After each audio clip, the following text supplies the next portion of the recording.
would I be right in saying that an awful lot of your lyrics are kind of about spirituality and how you feel inside? And I'm just intrigued to know, where do you come from spiritually? What do you do to maintain your spiritual condition and progression?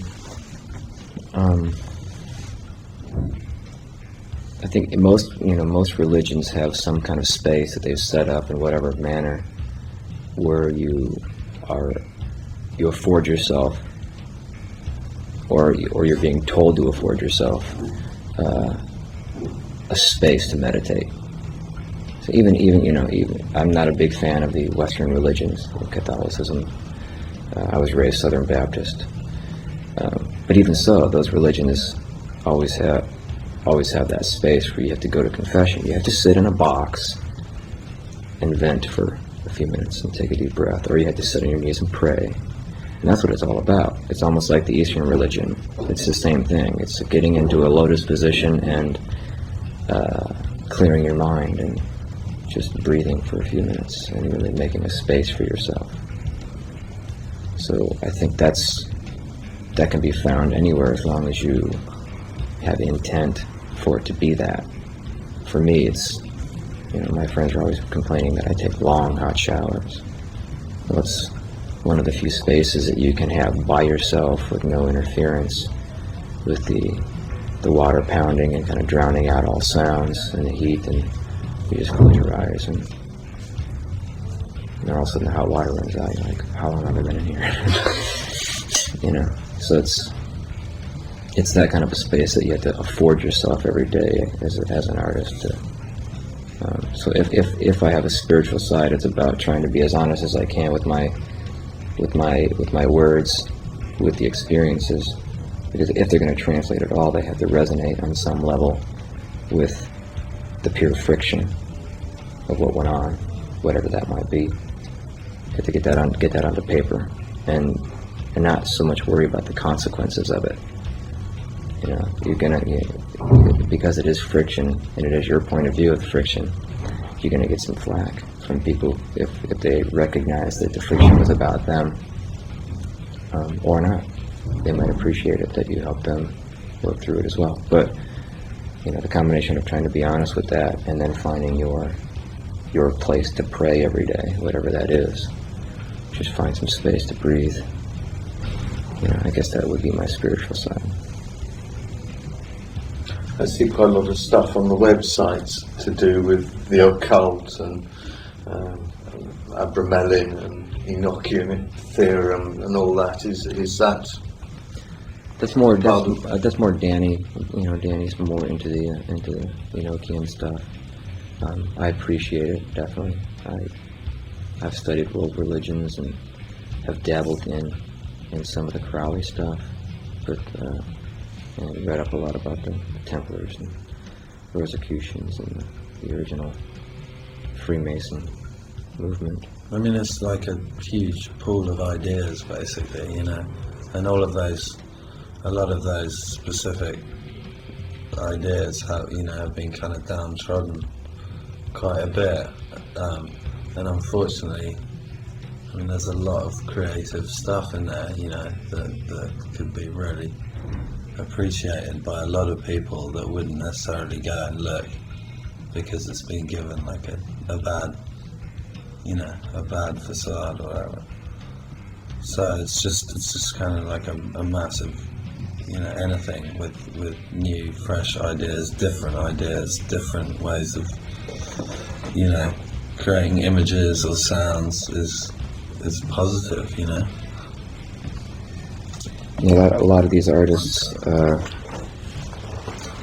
general undertone to their work has been free thinking, really understanding your connection with the universe and your ability to create within it.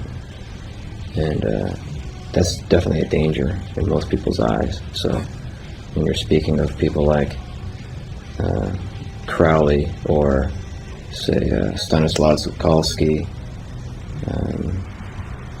a lot of it has to do with, that's why these are downtrodden artists. Bill Hicks, same thing. He was definitely, about the free thought. And oddly enough, they die. It's a strange phenomenon.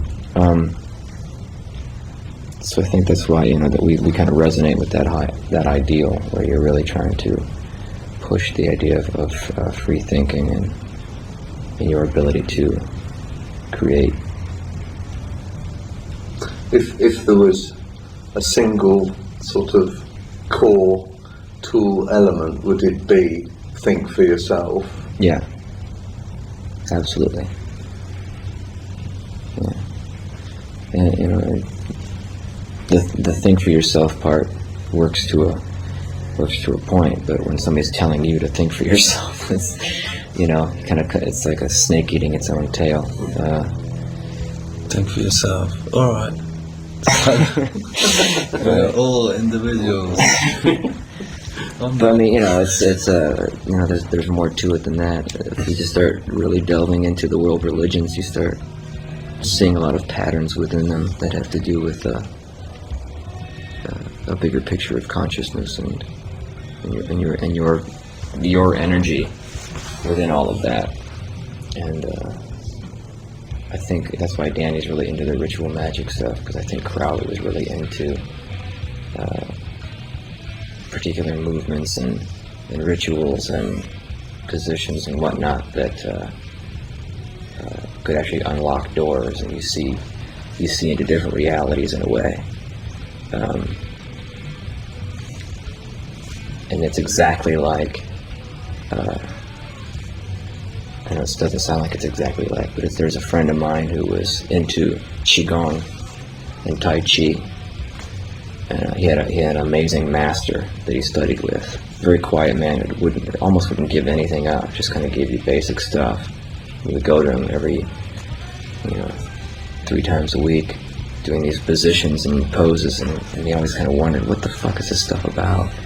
But he just did it. He really practiced it. And he said one day, in a room full of 50 people practicing this stuff, he put himself in one of these positions, like the Tai Chi position. And when he got to the position where he's supposed to hold this position, he felt this energy run through his entire body, like he just grabbed a hold of a plug on either end, his toe in his hand, just completely lit him up. I mean, stood his hair on end and everything. And nobody in the room noticed it. He did it, and his eyes were all wide open, and he kind of looked across the room, and his instructor just kind of gave him a nod.